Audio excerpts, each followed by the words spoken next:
Hazrat Abu Sayyid Khudri radiyallahu anhu reports that Allah's Apostle sallallahu alaihi wasallam said, "On the day of resurrection, death will be brought in the form of a piebald ram.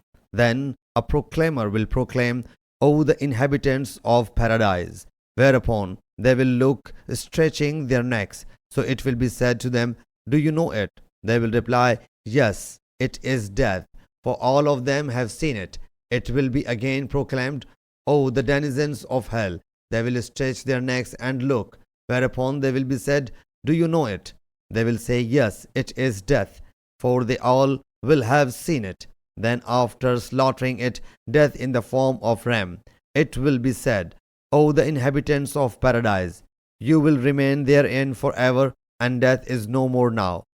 And O the denizens of hell, you will forever abide therein, and death is no more now.'